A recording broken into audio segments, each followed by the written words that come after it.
The candle on the table had already burned halfway down when Eleanor Whitmore heard the words that would change the rest of her life. "I will never love you." Edmund Ashworth, the Duke of Oakmere, said it the way a man might announce the weather, flat and certain, as if there was no possible argument to be made against it. He stood by the window of the bedchamber with his back turned, his hands clasped behind him, his shoulders set like a man bracing against a storm he had caused himself. Eleanor did not move from where she sat on the edge of the bed. Her wedding gown, ivory silk that had taken 3 seamstresses 2 weeks to finish, still hung from her shoulders. Her hair, pinned that morning with small white flowers, had begun to slip loose. She had imagined this night 100 different ways in the past month, ever since her father had told her, with tears in his eyes and shame in his voice, that she was to marry a duke she had never met. None of those 100 imaginings had prepared her for this. "You do not have to explain yourself," she said, and her voice came out steadier than she felt. "I did not ask for your love, your grace." "No," Edmund said, "you did not. Your father asked for my name, and my father asked for your family's gold, and here we are, bound together because 2 old men made a bargain neither of us agreed to." He turned then, and the candlelight caught his face, and Eleanor saw something there that surprised her. Not cruelty. Something closer to grief. "I want you to understand this clearly, so there is no confusion between us, and no false hope on either side. This marriage will give you a title and a house, and my protection. It will never give you my heart. That belonged to someone else, and it is gone." Eleanor felt the words land somewhere beneath her ribs, sharp and cold. She thought of Cassandra Vane, whose name had reached her even in the quiet countryside where she had grown up, the beautiful woman who had once been promised to the Duke before a scandal tore the match apart. She thought of the whispers she had heard in the carriage on the way to Oakmere Hall, servants murmuring behind gloved hands that the young Duke had never recovered from losing her. "Then we understand each other," Eleanor said, lifting her chin. "I will not trouble you for what you cannot give." Something flickered across Edmund's face, gone before she could name it. Perhaps he had expected tears. Perhaps he had expected pleading, or anger, or the kind of desperate hope young brides were said to carry into loveless marriages. Instead, he found a woman sitting very straight, very calm, looking at him, as though he had told her something obvious rather than something cruel. "Good," he said, though the word came out rougher than he intended. "Then we have an understanding."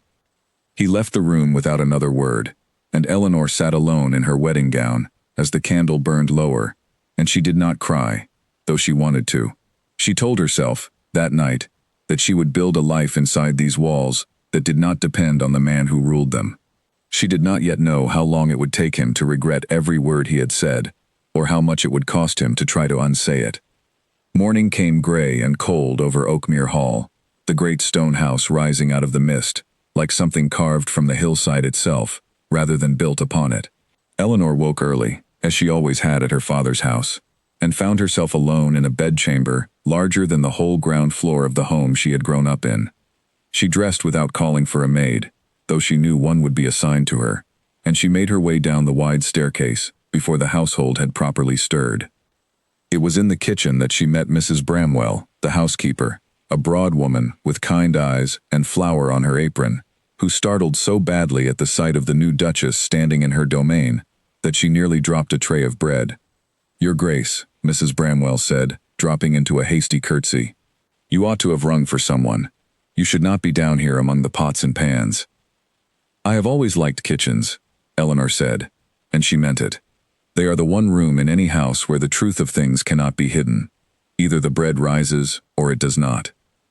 Mrs. Bramwell blinked, clearly unused to a lady of the house speaking so plainly, but something in Eleanor's tone put her at ease, and by the time the sun had fully risen, the two of them were deep in conversation about the state of the pantry, the leaking roof over the east wing, and the tenant families who had gone without proper attention since the old Duke's illness had claimed most of the household's care for over a year. It was the beginning of something Eleanor had not expected to find at Oakmere Hall: purpose. She did not see her husband again until the evening meal, and even then, he said little beyond the necessary courtesies. He inquired whether she had slept well. She said she had. He inquired whether the staff had seen to her needs. She said they had. Neither of them mentioned the words spoken the night before, though they sat between them at the table like a third guest neither wished to acknowledge. Edmund watched his new wife from across the long table, noting the straightness of her back, the careful way she cut her food, the calm attention she paid to every servant who entered the room, thanking each one by name, though she could not have learned them all in a single day. He found himself curious about her in a way he resented, because curiosity was the beginning of things he had promised himself he would not feel again. He excused himself before the meal properly ended, citing estate business that could not wait, though in truth, there was no business more pressing than his own discomfort at sitting across from a woman who deserved better than what he had given her, and whom he had no intention of giving anything more. Eleanor watched him go and finished her meal alone, and told herself she did not mind. The weeks that followed settled into a quiet, careful rhythm. Edmund spent his days in the estate office with his steward, a thin, precise man named Holloway, poring over ledgers that told the story of a house that had been neglected far longer than his father's final illness could account for. He spent his evenings in the library, or riding out alone across the grounds until the light failed, returning long after Eleanor had retired, so that days sometimes passed without the two of them exchanging more than a dozen words. Eleanor, for her part, did not sit idle waiting for a husband who did not come. She threw herself into the running of the household with an energy that startled the older servants, who had grown used to a house that drifted rather than functioned. She discovered that the east gardens, once the pride of the estate, according to old records she found in the library, had been left to ruin for years, the roses choked with weeds, the paths cracked and sunken. She began to restore them herself, in the early mornings before the house woke, her sleeves rolled up and her hands in the soil, until Mrs. Bramwell took to bringing her tea in the garden, rather than trying to coax her back indoors. She visited the tenant cottages as well, something the previous Duchess, Edmund's mother, had done regularly before her own death some years past, but which had fallen away entirely under the old Duke's illness. She met a widow named Margaret Dawes, who had been struggling to keep her small farm running, with 3 young children, and no husband to help her. She met a family called the Fentons, whose roof had been leaking for 2 winters running, because no one had come to see to it. She listened to their troubles, and where she could, she found solutions, sending word to Holloway about repairs needed, arranging for the household's excess to be shared rather than wasted. Word of the new Duchess spread through the tenant lands quickly, the way such things always did in small, close communities. She is not proud, they said to one another. She listens. She remembers our names. Slowly, without meaning to seek it, Eleanor began to earn something she had not expected to find at Oakmere Hall at all. Loyalty. Genuine, warm loyalty, built one small kindness at a time. Edmund heard of it, eventually, the way a man hears of things happening in his own house, that he has not troubled himself to notice directly.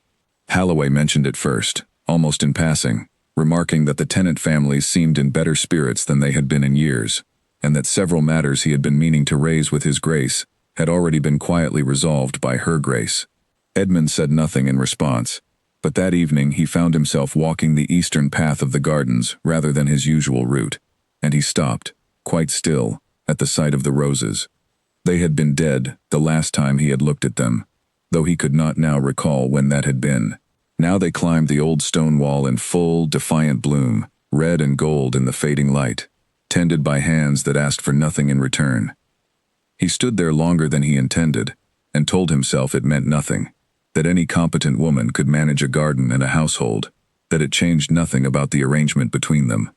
But that night, for the first time since his wedding, he found it difficult to fall asleep, and when he did, he dreamed not of Cassandra Vane, as he so often did, but of a woman, with soil beneath her fingernails, and steady, unbothered eyes. He woke disturbed by the dream, rather than comforted by it, and spent the following day more short-tempered with his steward than the man deserved, though neither of them understood why. It was around this time that the first letter arrived from London, addressed in a hand Edmund recognized instantly, though he had not seen it in 3 years. He read it alone in his study, with the door closed, and did not mention its contents to anyone, though Holloway noticed that his Grace seemed distracted for the better part of a week afterward, and Mrs. Bramwell noticed that he took to riding out at odd hours, returning with a look on his face that she privately described to the cook as haunted. Eleanor noticed it too, though she said nothing. She had promised herself, on her wedding night, that she would not chase after a heart that did not want to be caught, and she meant to keep that promise, however much it cost her some nights to hold to it. She noticed the change in him nonetheless, the way his eyes grew distant at dinner, the way he answered her polite questions a beat too late, as though his mind had wandered somewhere she was not permitted to follow. She did not ask him where his thoughts had gone. She suspected she already knew. Lady Cassandra Vane had returned to England. The news reached Eleanor not from Edmund, who told her nothing of his own accord, but from a conversation she overheard between two of the younger housemaids while she was arranging flowers in the front hall, thinking herself unnoticed behind a tall vase of lilies. "They say she is back in London for the season," one maid whispered to the other. "Lady Vane, I mean. The one His Grace was meant to marry, before her family's scandal broke it all apart. My cousin works in a house near hers, and she says half of London is already wondering how the Duke will receive her, now that he's a married man and all." "Poor Duchess," the other maid murmured, before catching sight of Eleanor's still form behind the lilies, and going pale with mortification. Both girls fled the hall in a flurry of hurried curtsies and apologies, leaving Eleanor alone with the flowers, and a feeling in her chest she refused to name. She finished arranging the lilies with steady hands, and told herself that whatever happened next, she would not be the wife who begged for scraps of affection from a man who had told her, plainly and honestly, that he had none to give. She had her gardens. She had her tenants. She had a life of her own making inside these walls, and she would not let a woman she had never met unmake it. But that night, alone in her bedchamber, she allowed herself, for the first time since her wedding, to cry. She wept quietly into her pillow, so that no servant passing in the hall might hear her, and when she was finished, she washed her face in cold water and looked at herself in the glass, and told the woman looking back at her that tomorrow would be different, that tomorrow she would not think of Cassandra Vane at all. She did not entirely succeed, but she tried, and in the trying, she found a strange, quiet kind of strength she had not known she possessed. She rose the next morning at her usual hour, went to her gardens, and pressed her hands into the cold soil as the sun came up over Oakmere Hall, and told herself, over and over, that she was not the fool in this arrangement. She had never expected love. She would not be broken by its absence. What she did not yet know, could not yet know, was that the Duke of Oakmere, riding alone across his own lands with Cassandra's letter still folded in his coat pocket, had begun to feel something he had not expected either. Not longing for the woman who had once broken his heart. Something else entirely, something he could not yet put a name to, that had taken root somewhere in the eastern gardens of his own house, among roses he had once believed beyond saving. He did not know it yet, but the words he had spoken on his wedding night had already begun their long, slow unraveling. It would take years to finish the work, but it had begun. A scream tore through the tenant village before dawn, and Edmund was on his horse before he had fully understood why. He had been awake already, restless in the way he had grown accustomed to since Cassandra's letter arrived, when Halloway burst into his study, with his nightclothes still half tucked, and his face white with alarm. "Fire," the steward said. "The Dawes cottage. The whole roof is burning." Edmund did not remember mounting his horse.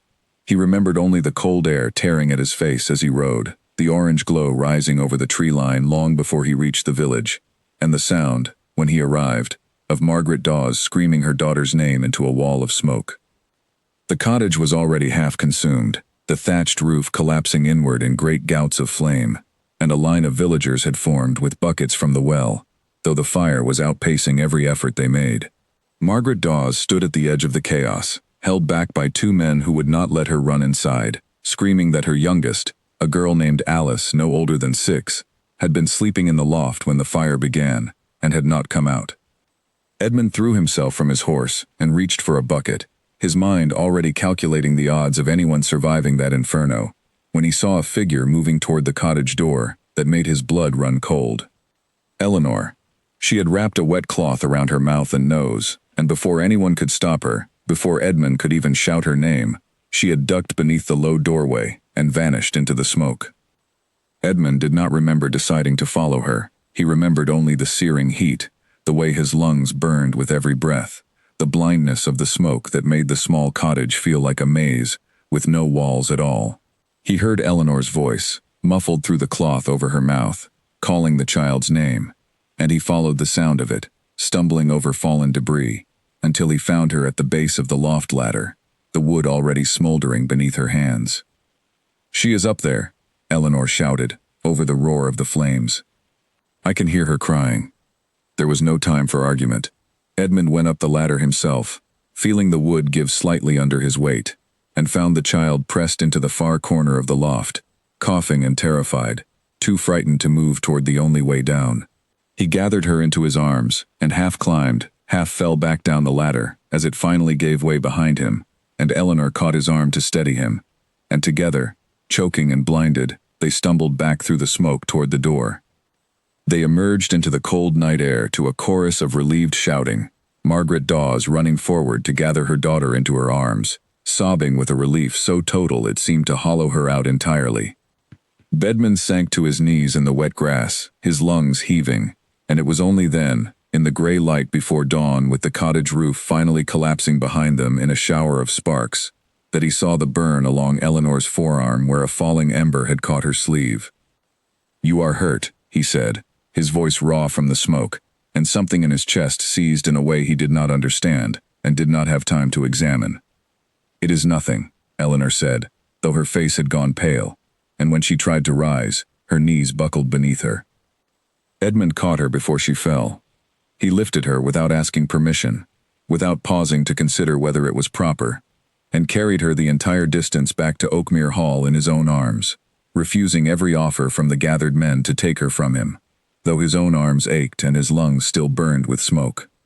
He did not examine, in that long walk home, why he could not bring himself to let another man carry her. He told himself it was simple duty, the responsibility any husband would feel toward an injured wife. But some quieter, more honest part of him knew that was not the whole truth, and that part of him frightened him more than the fire had. Dr. Fenwick was summoned before the sun had fully risen, and he pronounced Eleanor's burn painful but not severe, assured with proper care and rest it would heal cleanly, and leave little lasting mark.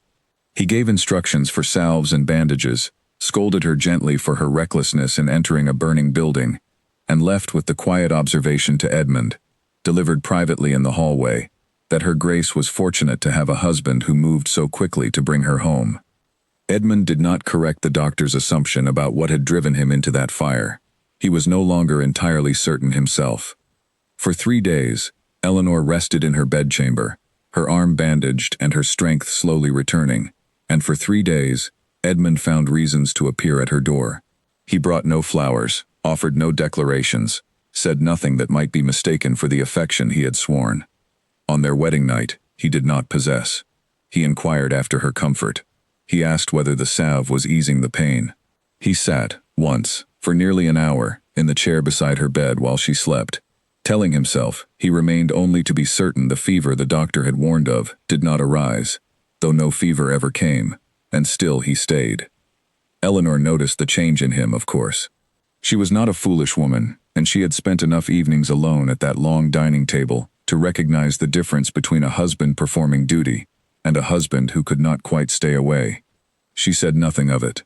She had learned, in the months since her wedding, the particular discipline of guarding her own hope, and she was not prepared to abandon that discipline now, not for a few days of unexpected attention that might vanish as quickly as it had come.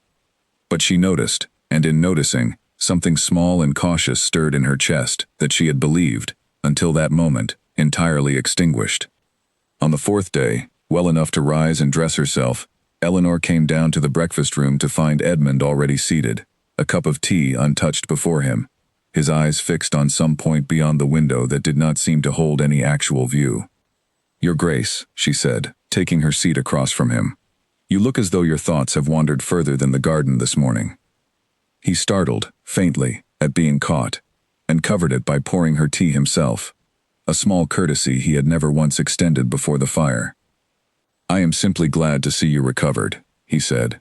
"The house has felt strange these past days without you at the table." It was the closest thing to warmth he had offered her since their wedding night, and Eleanor felt it land somewhere she had thought sealed shut. She kept her expression carefully neutral, though her heart had begun, against every instruction she had given it, to beat a little faster. "I am glad to be recovered," she said simply, and turned her attention to her tea, unwilling to let him see how much those few words had meant to her. Word of the fire, and of the Duke and Duchess's shared bravery in saving young Alice Dawes, spread through the county with startling speed. Neighboring families, who had shown little interest in the reclusive young Duke and his merchant's daughter bride, began sending invitations, curious to meet the couple who had walked into a burning building together. The tenant families, already fond of Eleanor, now spoke of her with something close to reverence, and of the Duke, for the first time since his father's death, with genuine warmth rather than distant respect. Edmund found the sudden attention uncomfortable in ways he had not expected. He had spent years cultivating a reputation for coldness, a wall built carefully after Cassandra's betrayal to keep the world, and his own foolish hopes, at a safe distance. Now that wall had a visible crack in it, made not by his own choice, but by the simple, undeniable fact that he had run into a burning building for a woman he had sworn never to love, and had not hesitated for even a moment in doing so. He tried, in the days that followed, to return to his old habits. He spent long hours again in the estate office, rode out alone in the evenings, kept his conversations with Eleanor brief and formal at the dinner table. But something had shifted, and no amount of effort on his part could fully undo it. He found himself listening for her voice in the halls. He found himself glancing toward the eastern gardens, more often than his errands required. He found himself, one evening, standing outside her bedchamber door, with his hand raised to knock, with no actual reason for the visit, before catching himself and retreating in something close to shame. He did not yet understand what he was feeling. He knew only that it frightened him, because the last time he had allowed himself to feel anything of this weight, it had ended in humiliation and heartbreak, and he had promised himself, standing in the ashes of that first betrayal, that he would never again hand any woman the power to break him. He did not yet realize that in trying to protect himself from that fear, he was about to make the very mistake that would cost him years of regret. Because it was that same week that the second letter arrived from London, this one not from Cassandra herself, but from a mutual friend, informing him, with careful and deliberate phrasing, that Lady Vane had expressed a wish to see him again, to speak with him privately, to explain, at long last, the truth of what had happened between them 3 years before. Edmund read the letter 3 times before folding it and placing it in his desk drawer, and for the rest of that evening, he said almost nothing to anyone, and Eleanor, watching him across the dinner table, felt the small, fragile warmth that had begun to grow between them since the fire began, once again, to cool. The carriage arrived at Oakmere Hall on a bright afternoon in early autumn, and Eleanor knew, before the footman had even opened the door, exactly who sat inside it. She had been in the front hall discussing the week's accounts with Mrs. Bramwell, when the carriage wheels crunched against the gravel drive, an elegant black and gold conveyance that bore no resemblance to the plain carts and modest carriages that usually visited Oakmere Hall. Mrs. Bramwell went pale at the sight of it through the window, and Eleanor understood, from the older woman's reaction alone, that this visitor required no introduction. "Lady Vane," Mrs. Bramwell murmured, half to herself, before catching Eleanor's eye and falling silent, clearly uncertain how much she ought to say. Eleanor smoothed her skirts and lifted her chin, and told herself, as she had told herself many times in the months since her wedding, that she would not be undone by a woman she had never met. She would greet her with courtesy, as any hostess must, and she would not allow her hands to shake, however much her heart had begun to race. Cassandra Vane stepped down from the carriage in a gown of deep blue silk that seemed to catch the autumn light and hold it, her dark hair arranged in the fashionable London style, her beauty every bit as striking as the whispers had promised. She moved with the easy confidence of a woman who had never once doubted her own welcome in any room she entered, and when her eyes fell on Eleanor standing at the top of the front steps, something flickered across her face, quick and assessing, gone before it could properly be named. "You must be the new Duchess," Cassandra said, her voice smooth and pleasant, though Eleanor noted the faint emphasis on the word new, as though it were a temporary condition, rather than a permanent fact. "Edmund did not tell me his bride was quite so lovely. Forgive my intrusion. I was passing through the county, and could not resist calling on an old friend." "You are welcome at Oakmere Hall, Lady Vane," Eleanor said, and was pleased to hear her own voice come out warm and steady. "His Grace is currently in the estate office.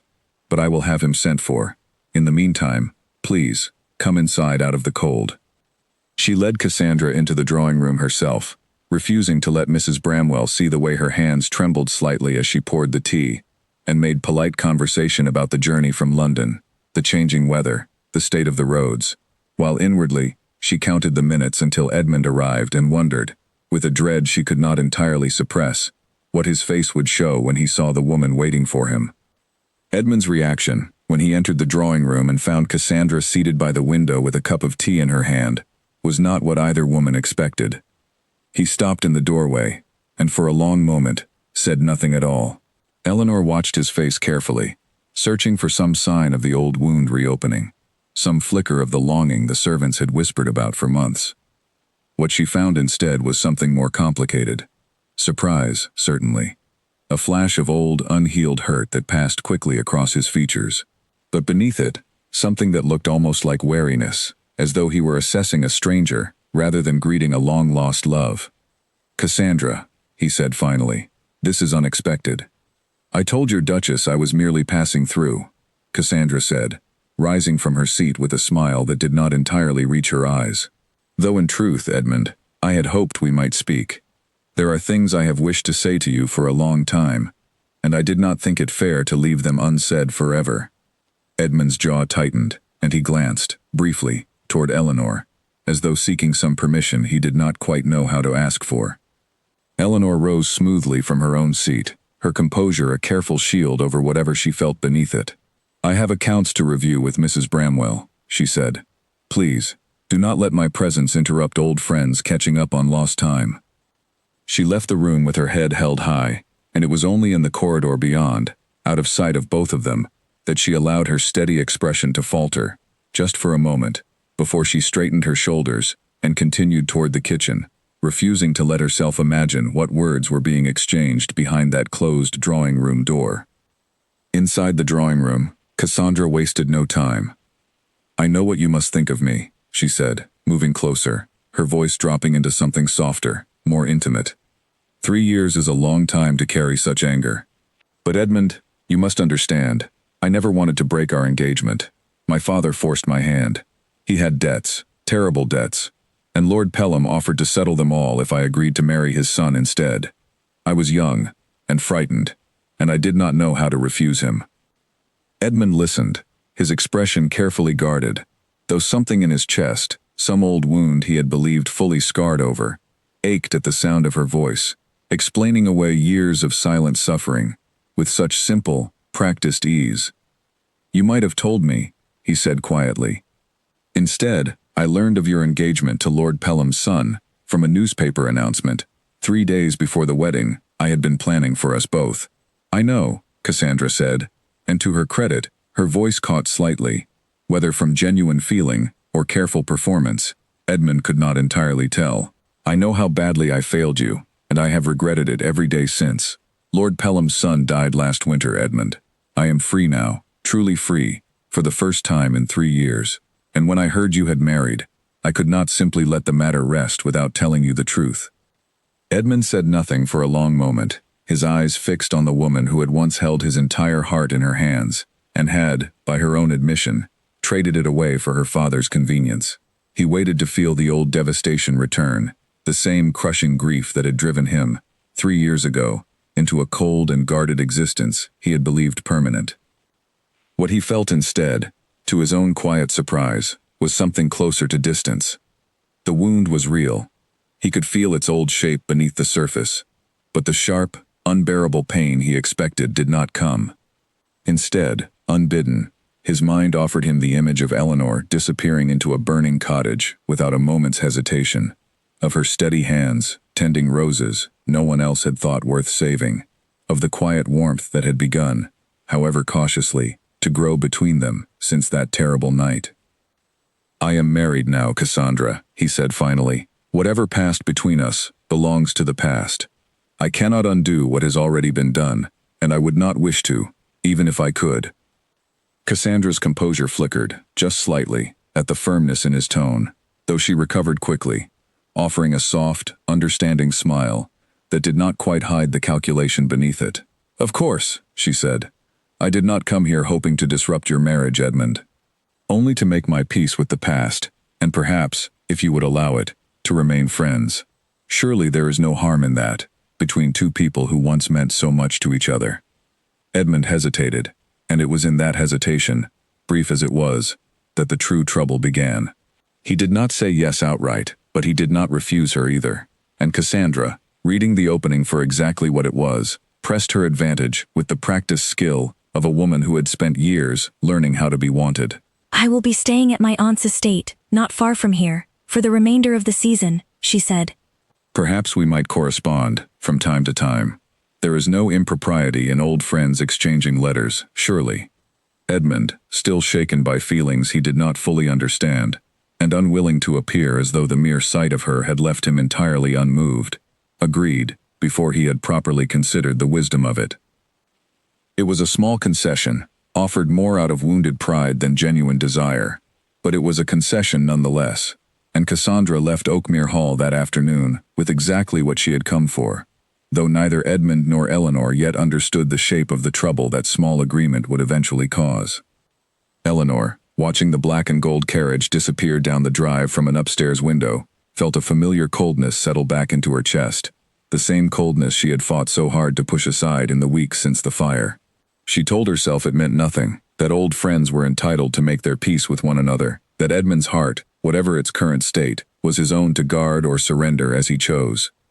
But that evening, at dinner, she noticed the distant look had returned to his eyes, the same look he had worn in the days after Cassandra's first letter arrived, and she understood, with a quiet, sinking certainty, that whatever fragile warmth had begun to grow between them, since the fire now stood in danger of being undone by a woman from his past, who had no intention of letting him go quite so easily. She said nothing of her fears that night, or in the nights that followed. She returned to her gardens each morning, to her tenant visits, to the quiet, steady work of building a life inside Oakmere Hall that did not depend entirely on her husband's uncertain heart. But some part of her, the same part that had wept alone into her pillow after her wedding night, began, once again, to brace itself for disappointment. Winter came early that year, and with it came a sickness that swept through the tenant village like a cruel wind, leaving fevers and coughing in nearly every cottage along the eastern lane. Eleanor heard of the first cases from Margaret Dawes, who came to the kitchen door of Oakmere Hall one gray morning, with worry etched deep into her face, explaining that 3 families had taken ill overnight, and that Dr. Fenwick, already stretched thin across the wider county, could not attend to everyone at once.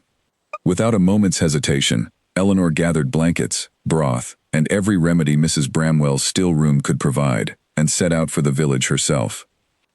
Edmund learned of her absence only when he returned from a ride and found the house unusually quiet, Mrs. Bramwell explaining, with evident pride and evident worry in equal measure, that her Grace had been nursing the sick tenants for 2 days running, sleeping only a few hours each night in the small room above the village inn, rather than making the long ride back to the hall each evening. He rode to the village himself that same afternoon, telling himself he went only to assess the situation and offer whatever resources the estate could provide. He found Eleanor in the 3rd cottage he entered, kneeling beside a young boy's bed with a damp cloth pressed to the child's forehead, her sleeves rolled up, her face pale with exhaustion, but her hands as steady and gentle as they had been in her own gardens. "You should not be here," Edmund said, more sharply than he intended, the fear in his voice disguising itself, not entirely successfully, as irritation. "This sickness is spreading fast. You could catch it yourself." "Then who would tend to these children while it does?" Eleanor asked, not looking up from her work. "Dr. Fenwick cannot be in 6 places at once, Edmund. Someone must sit with them, must keep the fevers from climbing too high in the night. I am not afraid of a little sickness." Edmund wanted, in that moment, to order her home, to insist with the full weight of his authority that she return to the safety of Oakmere Hall and leave the tending of sick tenants to those better equipped for it. But he found, watching her work, that he could not bring himself to say the words. Instead, to his own considerable surprise, he rolled up his own sleeves and knelt down beside her. "Then tell me what needs doing," he said. They worked together through that long, cold week, moving from cottage to cottage, changing linens, boiling broth, sitting through long nights beside feverish children, while their exhausted parents finally allowed themselves a few hours of desperately needed sleep. Edmund discovered, in that week, a version of himself he had not known existed, a man capable of tenderness he had believed burned out of him 3 years before, capable of exhaustion, born willingly, for the sake of people who depended on him. He discovered, too, a growing and increasingly difficult to ignore truth about his own feelings for the woman working tirelessly beside him. It was on the 6th night, when the worst of the sickness finally seemed to be breaking, that Eleanor herself collapsed. She had been tending to old Mr. Fenton, whose cough had worsened rather than improved, when her legs simply gave way beneath her. Exhaustion and the sickness she had finally caught herself overtaking her all at once. Edmund caught her before she struck the floor, and the sight of her, pale and burning with fever in his arms, sent a jolt of pure terror through him, unlike anything he had felt since the night of the cottage fire. "Eleanor," he said, and it was the first time he had used her given name without the formal title attached, though neither of them noticed it in the panic of the moment. "Eleanor, stay with me. Do you hear me?" She murmured something incoherent, her eyes fluttering closed, and Edmund lifted her into his arms and carried her out into the cold night air, calling for his horse to be brought around, refusing to wait, even the few minutes it would take for a proper carriage to be readied.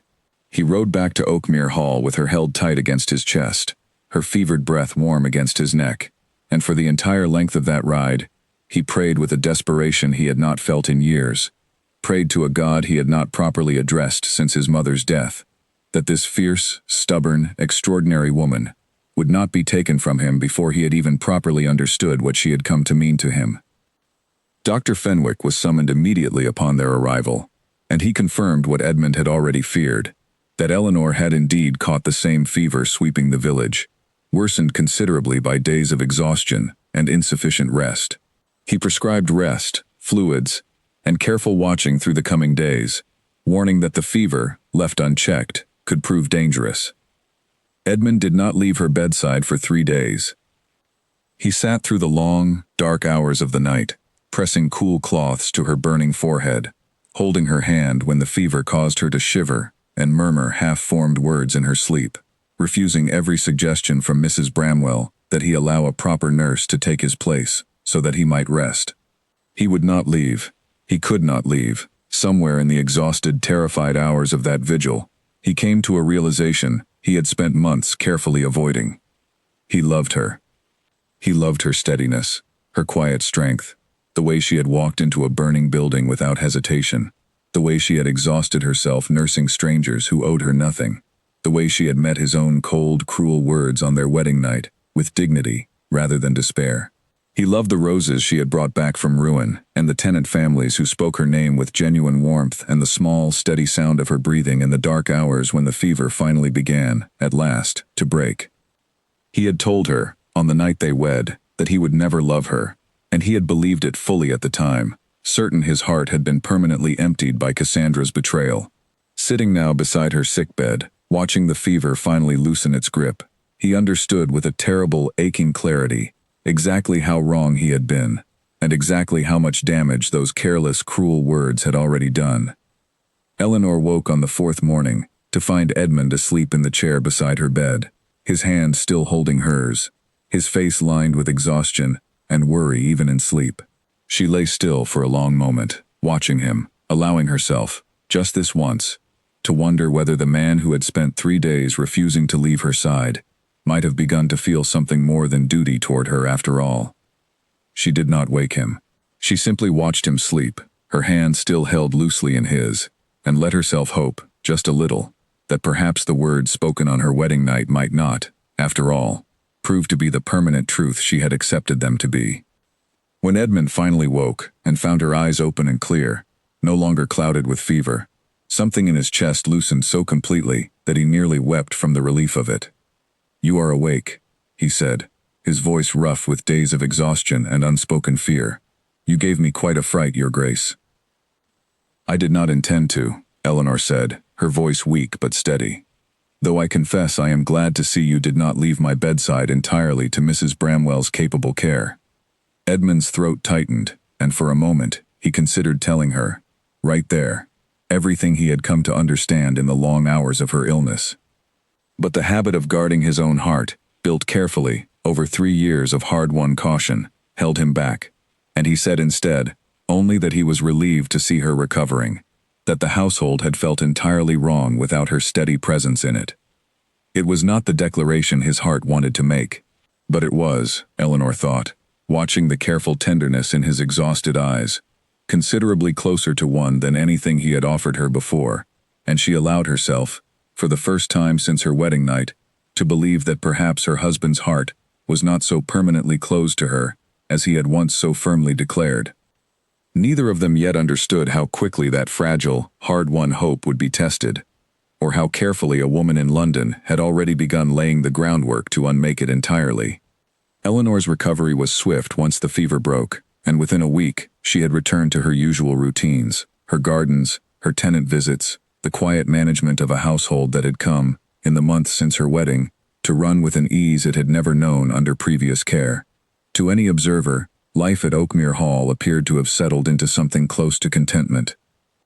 But Edmund noticed, with a growing unease he could not quite name, that something had shifted in Eleanor's manner toward him since her recovery.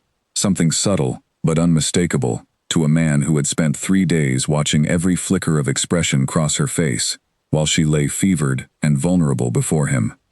She was, if anything, more courteous than before. She inquired after his day with genuine interest. She thanked him, sincerely, for his care during her illness. She smiled at him across the dinner table, and laughed, on occasion, at some small observation he made about the estate, or the tenants, or the state of the roads. But beneath the courtesy, Edmund sensed a careful distance he had not felt from her before, a quiet guardedness that reminded him, uncomfortably, of the composed, unreachable woman who had sat so calmly on their wedding night, while he told her he would never love her. He realized, with a slow and unwelcome clarity, exactly what had happened. In the days following her recovery, he had said nothing of the feelings that had overwhelmed him during her illness. He had returned, out of old habit and older fear, to the careful formality that had defined their marriage before the fever, offering polite gratitude where his heart had wanted to offer so much more. Eleanor, sensing his retreat, had simply done what she had always done, in the face of his coldness. She had stopped hoping.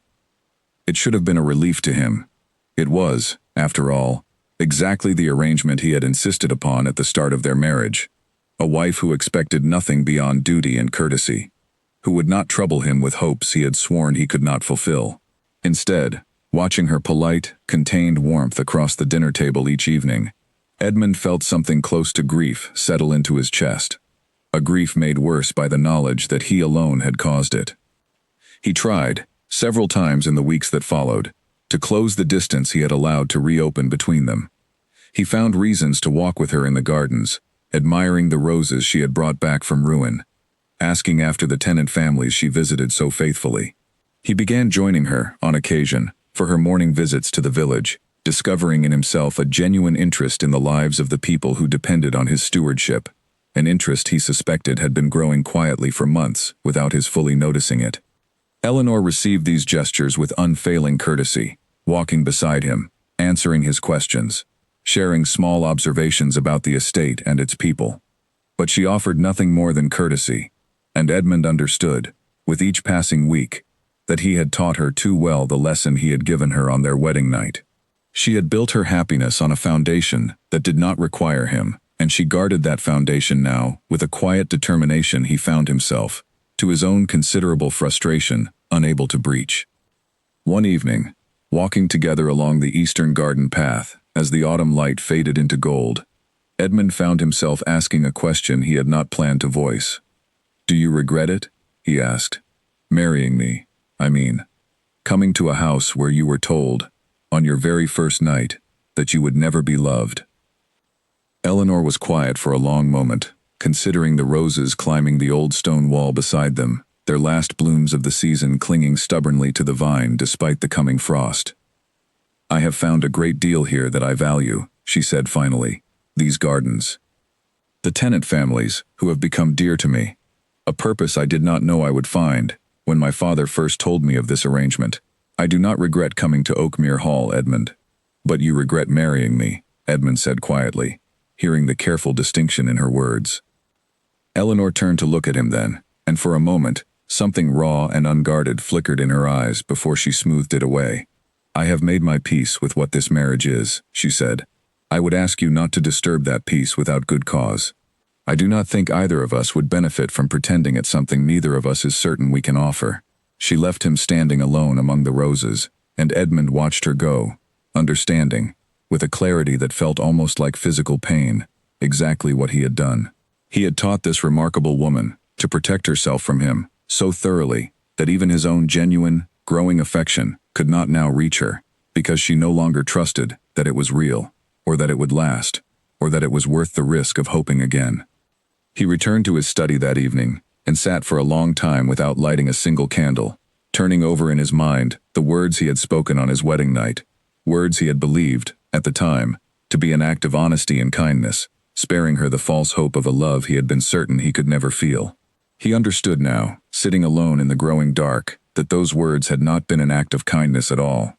They had been an act of cowardice, a wall built to protect his own wounded heart at the cost of hers, and the wall had done its work far too well.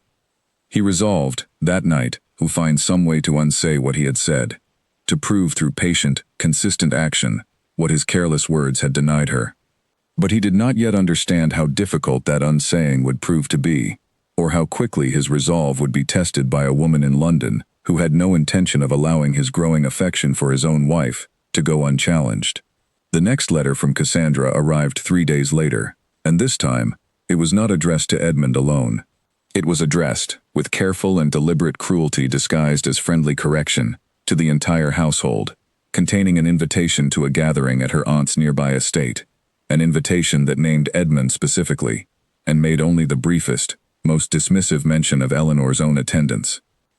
Eleanor read the letter herself, having been the one to receive the household's correspondence that morning, and felt the careful peace she had built for herself begin, once again, to crack beneath the weight of a woman she had never wronged and could not seem to escape.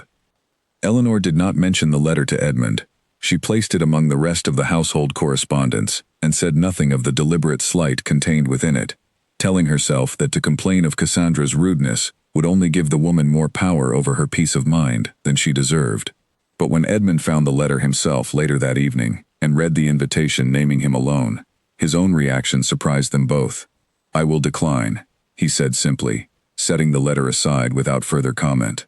"There is no reason for me to attend a gathering that does not extend proper courtesy to my own wife." It was a small thing, but Eleanor felt it land with unexpected weight, a quiet assurance that whatever confusion still lingered in her husband's heart, he was no longer willing to let Cassandra Vane dictate the terms of his loyalty so easily. For a few days, the fragile warmth between them seemed to steady itself once more, and Eleanor allowed herself, cautiously, to hope again. Cassandra, however, was not a woman easily discouraged, and when her invitation failed to produce the result she had intended, she changed her approach entirely. She arrived at Oakmere Hall unannounced on a cold afternoon in late autumn, finding Eleanor alone in the drawing room while Edmund was occupied with estate business in the village. She was all warmth and apparent friendship, admiring the room's furnishings, complimenting Eleanor on the state of the gardens she had glimpsed from the carriage, and gradually, with the careful skill of a woman who had spent years learning how to wound without ever raising her voice, steering the conversation toward more dangerous ground. "You must forgive my curiosity," Cassandra said, settling into her seat with practiced ease, "but I have often wondered how a match such as yours came to be arranged. Edmund's father and your own father were business partners, were they not? I understand there was some considerable debt involved." Eleanor felt the careful insinuation beneath the pleasant words, but kept her expression composed. "My father and the late Duke were indeed business partners," she said evenly. "The details of the arrangement are not something I discuss, Lady Vane." Of course," Cassandra said, waving a gloved hand, as though brushing away her own indiscretion. "It is only that I have known Edmund a very long time, and I confess I worry for him. He is not a man easily read, and I would hate to think of him bound to a marriage that serves purposes other than the ones his heart might actually wish for." The implication was clear enough, and Eleanor felt her composure strain against it, though she gave no outward sign of the sting the words carried. "I assure you, Lady Vane, that my concerns lie entirely with my husband's welfare and this estate's proper care. not with any purpose beyond them. Cassandra smiled, a smile that did not entirely reach her eyes, and let the matter drop, though she had planted her seed carefully, and she knew, with the confidence of long practice, exactly how such seeds tended to grow once left alone in fertile, uncertain soil. She found Edmund alone 2 days later, having engineered a chance encounter during his ride through the village, and there, with the same careful skill, she planted a second seed, this one aimed directly at the doubts she suspected still lingered beneath his growing affection for his wife. "I do hope you know your own heart in this marriage, Edmund," she said, her voice soft with apparent concern. "I have heard whispers, you understand, that your Duchess's family faced considerable financial difficulty before your marriage was arranged. I would hate to think a woman so skilled at winning the affection of tenants and servants alike might have equally skilled ambitions where a duke's heart is concerned." Edmund felt the words strike somewhere he had believed well protected, an old wound from Cassandra's own betrayal that had taught him, however unfairly, to be wary of any woman's motives where his title and fortune were concerned. He told himself, in the moment, that Cassandra's concern was misplaced, that Eleanor had never once behaved as a woman scheming for advantage. But the seed, once planted, proved difficult to entirely uproot, and in the days that followed, Edmund found himself watching Eleanor with a new, unwelcome wariness he despised in himself, even as he could not fully banish it. He noticed, with a critical eye he had not turned on her before, the ease with which she had won the loyalty of every servant and tenant on the estate. He noticed the careful, competent way she managed the household accounts, and wondered, in his weaker moments, whether such competence might conceal calculation rather than simple goodness. He hated himself for the wondering, understood, on some level, that it was unworthy of the woman who had walked into a burning building and nursed sick tenants through a long, dangerous winter, without a single thought for her own safety or advantage. But the doubt, once seated, took root nonetheless, and his manner toward Eleanor grew distant once more, the careful warmth of recent weeks replaced by a guarded coolness she could not immediately explain. Eleanor noticed the change, of course. She always noticed. And though she did not yet know the cause, she recognized the pattern well enough, having lived through it once before, in the weeks following Cassandra's first visit to Oakmere Hall. "Have I done something to trouble you?" she asked him one evening, unable to bear the growing distance in silence any longer. "You have seemed distant these past days, Edmund. If I have given offense in some way, I would rather know it plainly than guess at shadows." Edmund hesitated, torn between the doubt Cassandra had so carefully planted and the deeper knowledge, buried beneath that doubt, of everything he had witnessed in Eleanor's character since their wedding day. "It is nothing you have done," he said finally, though the words came out stiffer than he intended. "I have simply had much on my mind of late." It was not a lie, precisely, but it was not the whole truth either, and Eleanor, sensing the evasion, retreated once more into the careful, guarded courtesy she had learned so well to wear as armor. The fragile warmth they had built in the aftermath of her illness cooled further still, and by the time winter's first true snow fell over Oakmere Hall, the household had settled into a chill that had little to do with the weather outside its walls. Cassandra, watching her careful work bear fruit from the comfortable distance of her aunt's nearby estate, allowed herself a small, satisfied smile, confident that whatever affection had begun to grow between the Duke and his unremarkable Duchess would not survive the doubts she had so skillfully sown. She did not yet know how badly she had underestimated the strength of what she was trying to destroy, nor how completely her own scheme would eventually unravel, and bring with its unraveling a reckoning she had never anticipated having to face. The winter deepened, and with it, the distance between Edmund and Eleanor grew into something neither of them seemed able to bridge, though for very different reasons than either of them fully understood in the other. Eleanor continued her work among the tenants, continued tending her gardens beneath their blanket of snow, continued managing the household with the same quiet competence she had shown since her first morning at Oakmere Hall.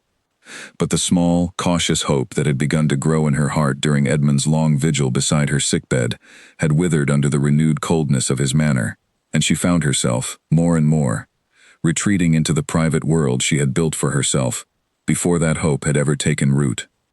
She wrote to her father regularly, careful letters that spoke of the estate's affairs and the changing seasons, but said little of her own heart, though her father, a perceptive man despite his own past failures, sensed the loneliness beneath her measured words, and worried for his daughter from a distance he could do little to close. She wrote, too, to an aunt in the north of England, a widowed woman named Constance Whitmore, who had always shown Eleanor particular warmth, and it was in a letter to this aunt, written on a bitter evening in the depths of January, that Eleanor first allowed herself to voice the thought that had been forming, slowly and painfully, for weeks. "Perhaps," she wrote, "it would be better for us both if I removed myself from Oakmere Hall for a time. I have given this marriage everything I know how to give, and I cannot continue building my happiness around a man who cannot decide whether he wishes to be found or left alone." Her aunt's reply came quickly, warm and welcoming, offering Eleanor a home for as long as she might need one, and Eleanor found herself, over the following days, turning the offer over in her mind, with a seriousness that surprised even herself. She did not make the decision lightly, nor did she make it in anger. She had spent long hours in her gardens, even in the cold, thinking through what she owed to herself, and what she owed to a marriage that had, from its very first night, promised her nothing beyond duty and protection. She had given more than duty required, she knew that much clearly. She had given warmth and patience, and a genuine effort to build something worthwhile out of an arrangement neither of them had chosen. She had asked, in return, for so very little, and even that small hope had been repeatedly extinguished by a man who seemed unable to decide whether he wanted her close or distant.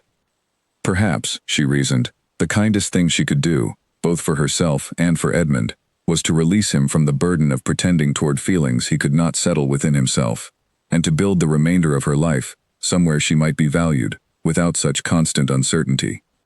She made her decision on a cold morning in early February, watching the snow fall over her sleeping garden from her bedchamber window, and once made, she did not allow herself to reconsider it.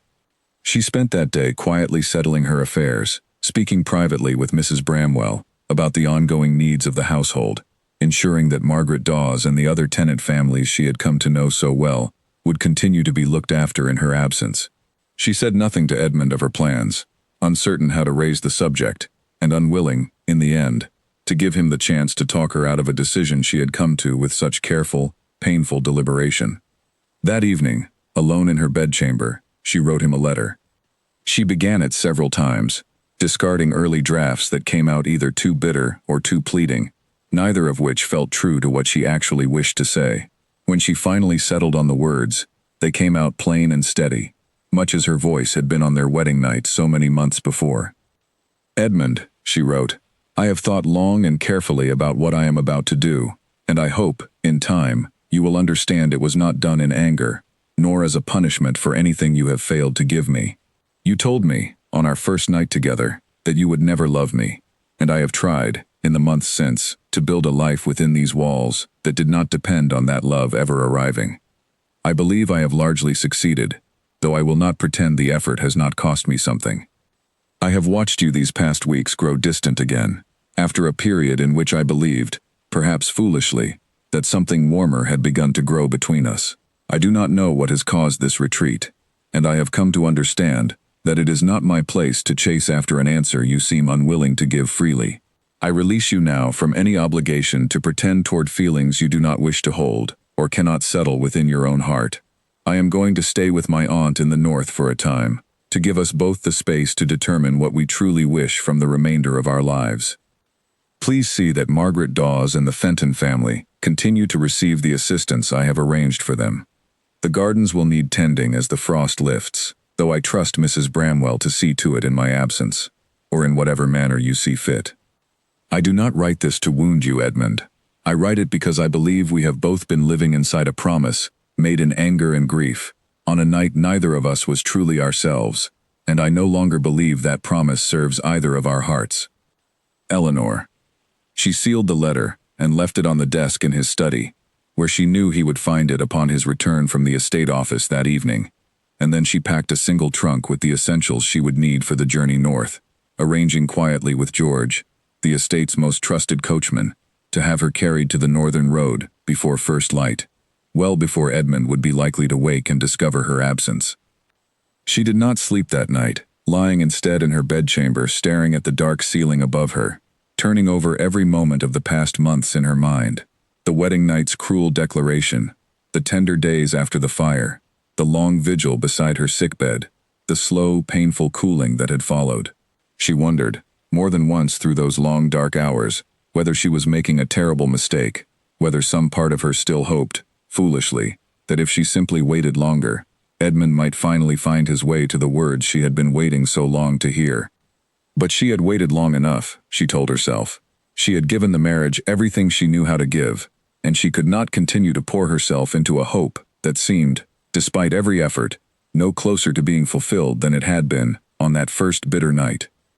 Before dawn, she rose, dressed quietly, and made her way down to where George waited with the carriage, already prepared, the horses stamping impatiently in the bitter cold. She looked back only once, at the great stone house rising dark against the pale early sky, and then she climbed into the carriage, and George set the horses moving down the long drive, away from Oakmere Hall and everything she had built within its walls. She did not know, as the carriage carried her north through the frozen countryside, that Edmund had returned from the estate office earlier than usual that same evening, restless and troubled by his own unresolved feelings, and had gone, on impulse, to her bedchamber to attempt, however clumsily, some small gesture of reconciliation. She did not know that he had found her room already dark and quiet, assumed her asleep, and retreated without disturbing her, only to discover the truth of her absence the following morning, when her letter, finally read, shattered every careful wall he had spent months rebuilding around his own frightened heart. Edmund read the letter 3 times before the words fully settled into his understanding, and when they finally did, something in his chest gave way entirely, a collapse more devastating than anything he had felt, even in the depths of Cassandra's betrayal 3 years before. He called for Mrs. Bramwell immediately, demanding to know when Eleanor had left and by what road, and the housekeeper, herself close to tears at the news, could only tell him that her Grace had spoken to her the previous evening about ongoing arrangements for the tenants, giving no indication that she intended to leave the estate entirely, and that George the coachman had been seen preparing a carriage before dawn, though no one had thought to question the errand at the time. Edmund's first instinct was to ride after her immediately, and he very nearly did, calling for his horse to be saddled before Holloway, ever practical even in a crisis, reminded him that Eleanor had a full night's head start on the northern road, and that riding out in a panic, without knowing her exact destination, would likely accomplish nothing beyond exhausting his horse and himself. Her aunt, Edmund said, forcing himself to think clearly through the fog of his own devastation. She has an aunt in the north, Constance Whitmore. She must have gone there. He sent word immediately to inquire after the aunt's precise location, and while he waited for the answer, he forced himself to sit down and read Eleanor's letter again, more slowly this time, searching for some clue as to what exactly had driven her to such a drastic decision. I have watched you these past weeks grow distant again, after a period in which I believed, perhaps foolishly, that something warmer had begun to grow between us. The words struck him with particular force, because he knew, reading them now with clearer eyes, exactly what had caused that distance, and exactly how unworthy its cause had been. He thought of Cassandra's careful words during their chance encounter in the village, her soft, apparently concerned insinuations about Eleanor's family finances and possible ambitions. He thought of how readily he had allowed those words to take root, how quickly his old wounds had made him suspicious of a woman who had done nothing in their entire marriage but offer him honesty, competence, and a quiet, steady warmth he had done nothing to earn, and everything to squander. He understood, sitting alone in his study with Eleanor's letter trembling in his hands, exactly how thoroughly he had allowed himself to be manipulated, and exactly how much damage that manipulation had caused. He rode to Cassandra's aunt's estate that same afternoon, arriving with a coldness in his manner that startled the servants who admitted him, and found Cassandra herself in the drawing room, apparently unsurprised by his sudden and unannounced arrival. "Edmund," she said, rising to greet him with practiced warmth that did nothing, this time, to soften the fury building steadily in his chest. "What a pleasant surprise. I had not expected. What did you tell my wife, the day you visited her alone at Oakmere Hall?" Edmund interrupted, his voice sharp enough that Cassandra's careful composure faltered, just slightly, before she recovered it. "I merely made pleasant conversation," she said. "I do not understand what you mean to imply, Edmund."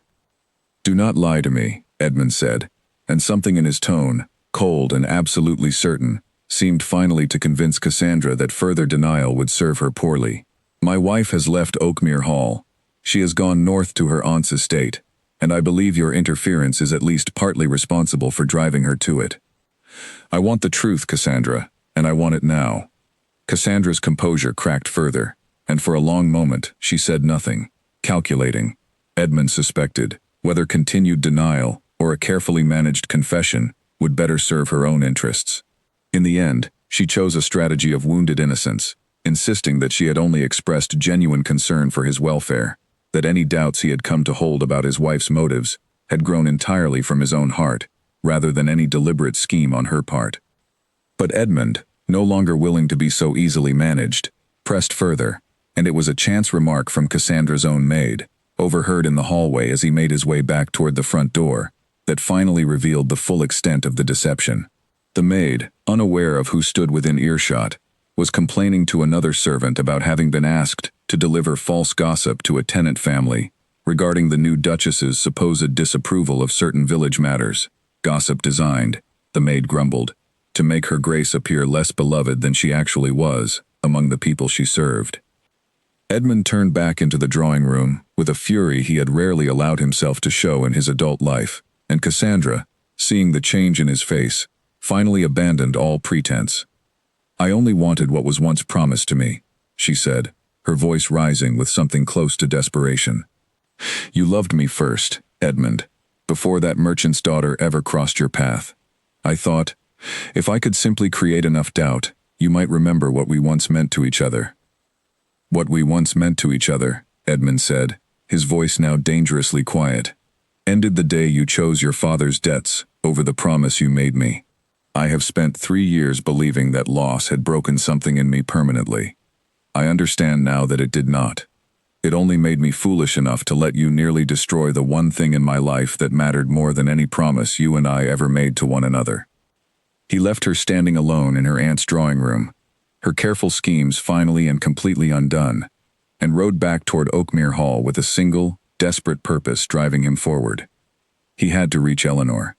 He had to explain, however difficult the words might prove, exactly how badly he had failed her, and exactly how much he had come to understand about his own foolish, frightened heart.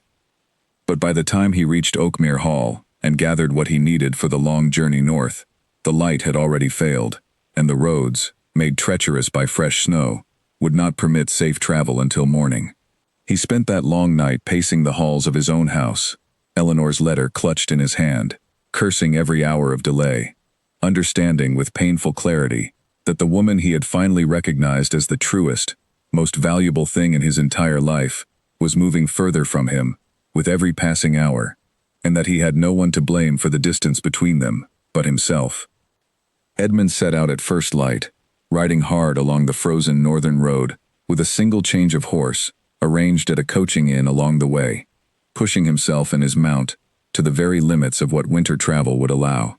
The journey to Constance Whitmore's estate normally required 2 full days of careful travel, but Edmund made it in a day and a half, arriving cold, exhausted, and half frozen at the gates of his wife's aunt's modest country house as the light began to fail on the second evening. He was admitted, somewhat reluctantly, by a housekeeper who clearly recognized the tension of a domestic matter she wished no part of, and shown into a small, warm sitting room, where Constance Whitmore herself waited to receive him, her expression carefully neutral, though Edmund suspected, from the sharpness in her eyes, that she already knew a great deal about the circumstances that had brought him to her door in such evident distress. "Your Grace," she said, offering the barest necessary courtesy, "my niece did not tell me to expect you." "I need to see her," Edmund said, too exhausted from the journey, and too consumed by his own urgency to manage anything beyond blunt honesty. "Please, Mrs. Whitmore. I have wronged her terribly, and I have come to try, however inadequately, to make it right." Constance studied him for a long moment, and Edmund had the distinct sense of being carefully weighed and measured, the way any protective relative might assess a man who had caused someone she loved considerable pain. "Eleanor has told me a great deal about her marriage these past 2 days," she said finally. "She has not asked me to turn you away, Your Grace, but I will tell you plainly that she is not eager to see you, and I will not force her into a conversation she does not wish to have." "I understand," Edmund said, and found, to his own surprise, that he meant it. "I will not demand anything of her. I only ask the chance to speak, if she is willing to grant it." Constance considered this for a long moment, before finally rising and leading him to a small parlor at the back of the house, where she left him alone, with instructions to wait, while she spoke privately with her niece. Eleanor came to him nearly half an hour later, and when she finally entered the room, Edmund saw immediately how much the past days had cost her. She looked tired, her composure more guarded than he had ever seen it, even on their wedding night, and he understood, seeing her standing there with such careful distance in her posture, exactly how much damage his own foolish coldness had done. "You should not have come," Eleanor said, though her voice lacked any real anger, carrying instead a kind of weary resignation that troubled Edmund far more than fury would have. "I explained my reasons clearly in my letter, Edmund. I do not wish to be chased after like a decision that can simply be reversed with enough persistence." "I have not come to reverse your decision," Edmund said carefully. "I have come because I owe you the truth, whatever you choose to do with it afterward, and because I could not let you believe, even for a single day longer, that the distance you felt from me these past weeks had anything to do with any failing on your part." He told her everything then, standing in that small, cold parlor with the fire burning low in the grate. He told her of Cassandra's careful, calculated words, the doubts she had so skillfully planted about Eleanor's own motives and family circumstances. He told her of his own shameful willingness to entertain those doubts, born from old wounds he had never properly healed, wounds that had made him foolish enough to distrust the one person in his entire life who had given him nothing but honesty and care. He told her of confronting Cassandra, of discovering the full extent of her scheme, of the maid's careless remark that had finally revealed exactly how thoroughly he had been manipulated. Eleanor listened in silence, her expression difficult to read, and when he finally finished, she was quiet for a long moment before she spoke. "You believed her," she said, not as an accusation, but as a simple statement of fact she was still working to fully absorb. "You believed, even briefly, that I might have married you for calculation, rather than because our fathers left us little choice in the matter." "I did," Edmund admitted, unwilling to soften the truth now that he had finally found the courage to speak it. "And I am deeply ashamed of it. You have given me nothing but honesty since the day we married, Eleanor. You walked into a burning building for a child who was not your own. You nursed sick tenants through a bitter winter with no thought for your own safety. You built gardens from ruin, and earned the genuine love of everyone on my estate, and I repaid all of it by allowing an old, unresolved wound to make me suspicious of the one person who had actually earned my trust." Eleanor's composure wavered, just slightly, at the raw honesty in his voice, though she did not yet allow herself to fully soften toward him. "Why did you never simply tell me what you were feeling?" she asked. "In all these months, Edmund, you have shown me kindness, and warmth, and moments that felt like the beginning of something real.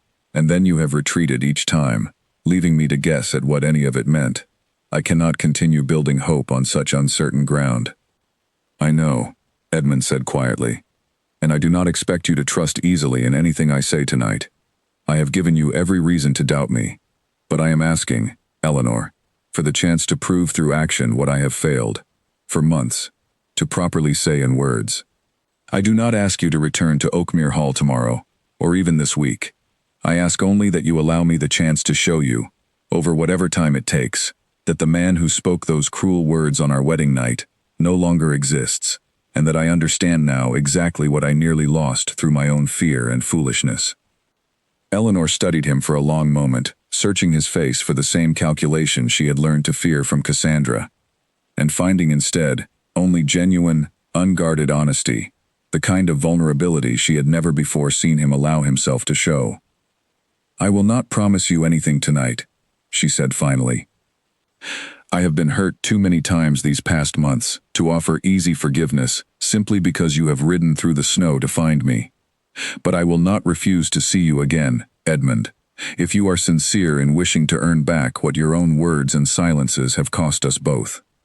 It was not the reconciliation Edmund had hoped for, but it was, he understood, considerably more than he deserved, and he accepted it with a gratitude that left him, for the first time in longer than he could remember, close to tears. He did not return to Oakmere Hall immediately. He remained in the nearby village for the following 2 weeks, taking modest lodgings at the local inn, and each day, he found some small, patient way to demonstrate the sincerity of his changed heart. He wrote to Holloway, with detailed instructions, ensuring every tenant family Eleanor had been assisting continued to receive proper care in her absence. He wrote a full and public account to the wider county, correcting the false gossip Cassandra's servants had spread about Eleanor's standing among the tenants, ensuring her reputation suffered no lasting damage from the scheme. He visited Eleanor each day at her aunt's house, never pressing beyond what she seemed willing to offer, simply sitting with her, walking with her through the frozen countryside, slowly rebuilding, conversation by careful conversation, the trust his own fear had so thoroughly damaged. Constance Whitmore, watching this patient courtship unfold from the comfortable distance of her own drawing room, remarked to her niece one evening that she had rarely seen a man work so hard to undo his own foolishness, and Eleanor, watching Edmund walk back toward the village inn, through the falling snow after another long, careful visit, found herself, despite every effort to guard against it, beginning to believe that perhaps his change of heart might prove as lasting as it appeared sincere. Spring arrived slowly that year, the snow retreating first from the low fields and then from the higher ground, and with its arrival, Eleanor found her heart, despite months of careful guarding, beginning to soften toward the man who had spent the entire winter proving, patiently and without complaint, exactly how much he had come to value her. She had watched him, through those long weeks, refuse every temptation to rush her forgiveness. He had never once suggested she owed him a swift return to Oakmere Hall. He had never once grown impatient with her continued caution, even when she offered him little more than polite conversation during his daily visits. He had simply continued showing up, day after day, through snow and then through the first muddy thaws of early spring, proving through steady, consistent action exactly what his earlier words and silences had failed to communicate. It was on a bright morning in late March, walking together along a stream swollen with melting snow near her aunt's house, that Eleanor finally allowed herself to voice the question she had been carrying, unspoken, for weeks. "If I return to Oakmere Hall," she said, watching the water rush past over smooth gray stones, "what assurance do I have that the distance which grew between us will not simply return, once the immediate crisis of near losing me has faded from your mind?" Edmund considered the question with the seriousness it deserved, understanding that his answer mattered more than any he had given her in the entire course of their marriage. "I cannot give you a promise built on words alone," he said finally.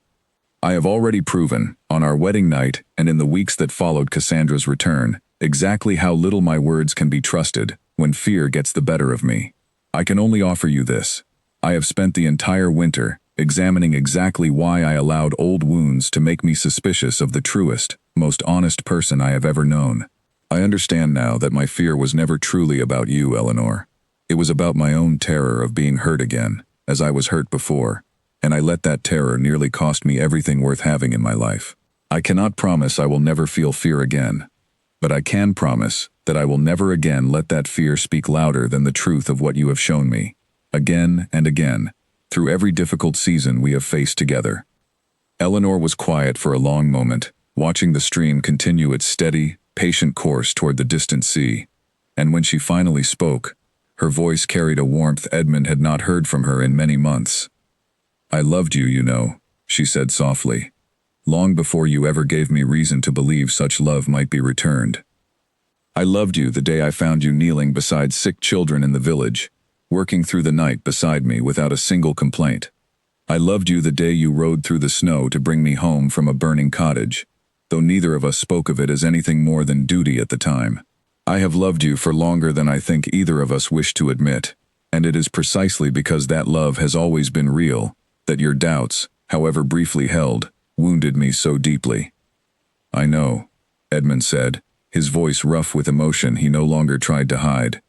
"And I am asking, Eleanor, for the chance to spend whatever years remain to us, proving that I understand exactly what I nearly lost, and exactly how undeserving I was of it, until you taught me, through your own patient, steady goodness, what real love actually looks like." They returned to Oakmere Hall together in early April, the roads finally clear enough for comfortable travel, and the entire household turned out to welcome them home, Mrs. Bramwell weeping openly with relief, the tenant families lining the drive with genuine joy at Eleanor's return.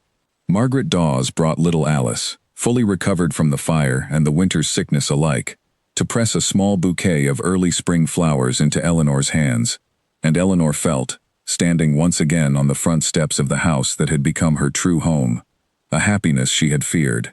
During the long, cold months of her absence, she might never fully recover. That evening, in the same bedchamber where Edmund had once spoken words he would spend a full year trying to unsay, he took Eleanor's hands in his own and spoke again, this time with none of the coldness or certainty of that first terrible night. "I was wrong," he said simply. "I told you, on this very spot, that I would never love you, and I believed it fully at the time, certain my heart had been permanently closed by an old betrayal that had nothing to do with you. I understand now how deeply I misjudged both my own heart and the extraordinary woman standing before me. I love you, Eleanor. I have loved you for longer than I allowed myself to admit, and I will spend every remaining day of my life proving that love, not merely declaring it, so that you never again have reason to doubt the truth of what I feel." Eleanor, watching the sincerity in his eyes, the same steady honesty she had come to trust through an entire winter of patient courtship, finally allowed herself to believe him completely. "Then let us begin again," she said softly, "not as two strangers bound by our father's bargain, but as two people who have chosen each other freely, with clear eyes and honest hearts." Edmund drew her close, and in the quiet warmth of that reconciled evening, the cruel words spoken so long ago on their wedding night finally lost their power entirely, replaced at last by a love built not on chance or obligation, but on patience, honesty, and the hard-won understanding that the truest love is not the kind declared easily in a single unguarded moment, but the kind proven steadily, through every difficult season, until it becomes impossible to doubt. They lived out the remainder of their years together at Oakmere Hall, their gardens flourishing season after season, their tenant families thriving under a stewardship built on genuine care rather than distant duty, and though neither of them ever forgot the painful beginning of their marriage, they came, in time, to see it as the necessary trial that had taught them both the true weight and worth of the love they eventually built together, a love strong enough to survive doubt, distance, and even a scheme designed specifically to destroy it, because it had been earned, patiently and honestly, one true moment at a time.